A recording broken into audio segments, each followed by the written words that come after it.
In this episode, we focus on a quiet but powerful truth about AI systems. Models often fail silently because the labels in their training data were weak, inconsistent, or misunderstood. A beginner might assume that if you collect a lot of data and train a model, the main risk is a coding mistake or a bad algorithm choice. In reality, many of the worst failures begin earlier, when humans or systems attach the wrong meaning to examples, and the model learns the wrong lesson with perfect consistency. Labeling is the step where the dataset tells the model what is correct, what is incorrect, what counts as suspicious, what counts as urgent, and what counts as success. If that meaning is fuzzy, the model does not become wise. It becomes confidently confused. The goal today is to help you validate labeling practices in a way that prevents silent failure, meaning failures that look fine in dashboards until real people start noticing harm. Before we continue, a quick note. This audio course is a companion to our course companion books. The first book is about the exam and provides detailed information on how to pass it best. The second book is a Kindle-only ebook that contains 1,000 flashcards that can be used on your mobile device or Kindle. Check them both out at cyber.author.me in the Bare Metal Study Guide series. A label is simply the answer attached to an example so the model can learn patterns, but the label also acts like a policy decision because it defines what the organization believes is true. When a dataset labels an email as phishing or safe, it is defining what behavior is considered malicious. When a dataset labels a ticket as high priority or low priority, it is defining what urgency looks like. When a dataset labels a response as correct or incorrect, it is defining what quality means. These definitions are never purely technical because they rely on human judgment, organizational context, and sometimes law or regulation. Silent model failure happens when the labels are technically present but conceptually wrong, like giving a student the wrong answer key and then being surprised they learned the wrong material. To validate labeling, you need to evaluate whether the label definitions are clear, whether labelers apply them consistently, and whether the labeling process catches mistakes before those mistakes become the model's habits. The first thing to validate is the label taxonomy, meaning the set of categories and what each category actually means in plain language. Taxonomy problems cause silent failure when categories overlap, when categories are too broad, or when categories do not match the real decision the model is meant to support. If a category like suspicious combines many different situations, the model learns a blended concept and performs unpredictably. If a category like urgent is defined differently by different teams, the model learns a compromise that matches nobody's intent. A beginner-friendly validation approach is to ask whether each label can be explained with a short, specific description and whether there are clear boundaries between labels. If the labels require frequent guessing, the dataset will contain frequent guessing, and the model will learn to guess. Good labeling begins with definitions that reduce interpretation, not definitions that invite it. After taxonomy, validate the labeling guidelines, because guidelines are what turn definitions into repeatable practice. A common failure is that guidelines describe labels in abstract language, but do not address how to label messy real-world cases. Real data is full of ambiguity, partial information, and context that is not captured in the record, so labelers need guidance on what to do when certainty is low.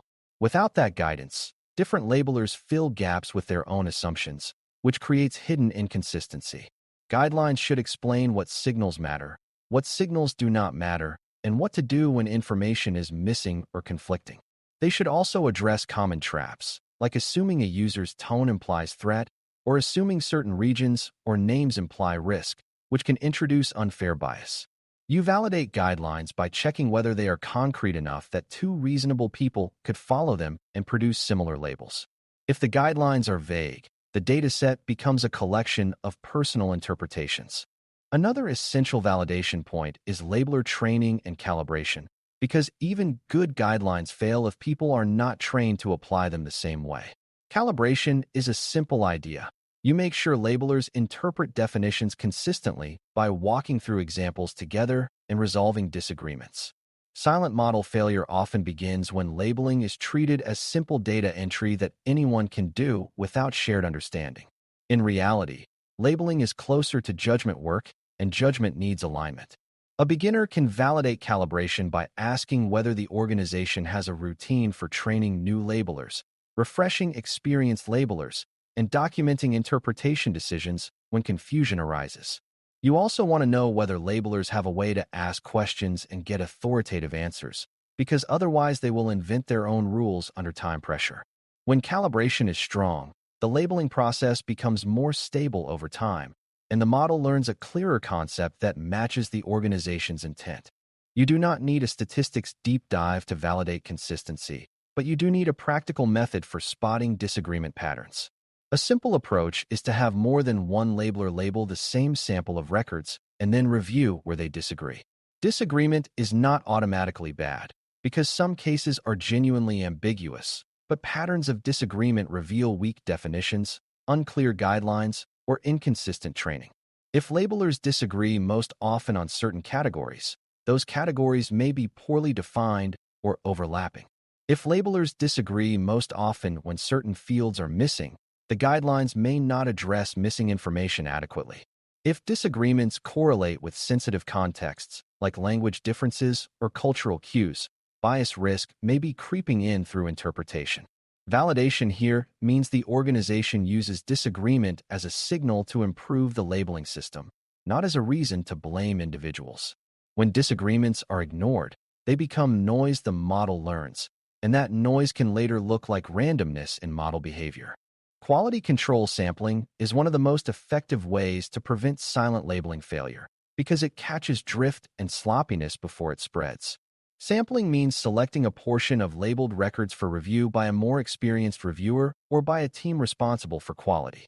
This review should check not only whether a label is correct, but why it was chosen, because correct labels for the wrong reasons can still create harmful patterns.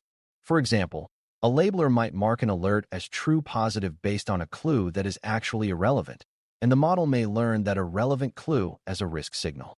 Sampling also helps catch systematic bias, like consistently labeling certain communication styles as hostile or consistently labeling certain names as suspicious. A beginner can validate sampling by asking how often it happens, how samples are selected, and what happens when issues are found. If sampling exists but never changes anything, it is theater rather than control. Another powerful practice is maintaining a small set of reference examples, sometimes called a gold set, that represents clear, well-understood cases used to test labeler consistency over time. You do not need to use that term to understand the concept. The idea is that some cases should be labeled the same way every time if the labeling system is stable, so they act like a measuring stick. If labelers start labeling those reference cases differently over time, something has changed, such as guidelines being misunderstood, training decaying, or new labelers bringing new interpretations. This practice prevents silent model failure by detecting label drift, which is when the meaning of labels shifts quietly as people and policies change. Label drift is dangerous because the model may be retrained on new labels that no longer match old labels, creating confusion and unstable outcomes. A beginner can validate this practice by asking whether there is a method to detect when labeling meaning has shifted and whether that shift triggers review before retraining. Labeling also interacts with privacy and access controls in ways beginners often overlook. If labelers have access to raw text, images, or audio, they may see personal information that should not be widely exposed, and that exposure can create privacy harm even if the model never reveals it. Validation includes checking whether labelers see only what they need, whether sensitive fields are masked when possible, and whether labeling work is logged and governed. This matters because labeling is often performed by contractors or vendors, and vendors introduce additional risk if contracts and access controls are weak. Another privacy-related risk is that labelers may write notes or add free text explanations that include personal details, creating new sensitive data inside the labeling system. A strong labeling practice limits unnecessary free text and focuses on structured decisions that can be audited. Preventing silent model failure includes preventing silent privacy failure, because privacy incidents can force sudden system changes that disrupt reliability and trust. A practical validation mindset also checks whether labeling aligns with the real-world decision process the model is meant to support. A model that helps triage should be trained on labels that reflect triage decisions, not on outcomes that happen much later for unrelated reasons. A model that flags risk should be trained on labels that reflect verified risk, not on labels that reflect where investigators happen to look. Silent failure can happen when labels are convenient rather than meaningful, such as using a downstream outcome as a label even though that outcome is influenced by access, resources, or unequal enforcement. This creates models that appear predictive but are actually learning organizational behavior rather than the underlying concept. Validation here means asking what the label represents and whether it is a good stand-in for the concept the organization truly cares about. If the label is a proxy for a proxy, the model may become a sophisticated mirror of flawed processes. Edge cases deserve special attention because they are where silent failure becomes visible first, yet they are often ignored during labeling because they are harder to classify. Edge cases are unusual situations, rare populations, new behaviors, or ambiguous records that do not fit neatly into categories. If edge cases are labeled carelessly or excluded entirely, the model will struggle when it encounters them, and those struggles can concentrate harm on people who already appear less often in the data. Validation means checking whether the labeling process has a way to flag ambiguous cases, route them for expert review, and update guidelines when new patterns appear. It also means checking whether rare categories are treated with care rather than being lumped into a catch-all bucket. Silent model failure thrives when the dataset pretends ambiguity does not exist, because the model will then pretend to. A mature labeling practice respects complexity and manages it instead of hiding it. You should also validate how labeling changes are documented and versioned, because labeling is not a one-time event. It is a living definition that can evolve with policy and context. If an organization updates a policy, the meaning of a label might change, and that change must be recorded so retraining does not mix incompatible meanings. Validation includes checking whether labeling guideline updates trigger a new dataset version, whether the organization can trace which guideline version produced which labeled data, and whether the model version trained on that data is linked to the dataset version. This traceability prevents silent failure because it makes changes visible. Without it, a model can be retrained on labels that mean something different than before, and the organization may misinterpret performance changes as model improvement or model decline when the underlying target moved. Clear documentation turns confusion into explainable change, which is essential for governance. Another important validation element is feedback loops from production back into labeling, because real-world usage reveals where labels and definitions were incomplete. When users correct outputs, escalate cases, or report incorrect classifications, those signals can be used to identify labeling gaps and update datasets responsibly. The risk is that feedback loops can also introduce bias if only certain users report problems or if some groups have less ability to contest outcomes. Validation means checking whether feedback is collected consistently, whether it is reviewed thoughtfully, and whether it leads to controlled dataset updates rather than chaotic patching. It also means ensuring feedback does not become a privacy hazard by collecting more personal information than necessary. A strong feedback process treats corrections as learning opportunities, but it keeps them inside governance constraints. Silent model failure is often prevented by early, disciplined incorporation of real-world corrections, because the model is then retrained on clearer truth rather than on accumulating confusion. Finally, validate the evidence trail that proves labeling practices are real and not just described in policy. Evidence can include training materials for labelers, records of calibration sessions, documented guideline updates, samples of reviewed labels and outcomes of those reviews, and logs showing who labeled what and when. You are looking for signs that the organization can demonstrate control, not just claim it. If a regulator, leader, or incident response team asks why a model made a decision, the organization should be able to show that the labels used for training came from a controlled process with clear definitions and quality checks. Without that evidence, the organization cannot confidently defend the model's behavior, and it may be forced to shut down or restrict systems abruptly. Silent failure often becomes loud failure when there is no evidence trail to support trust. Good labeling practice is not only about making the model work, it is about making the model governable.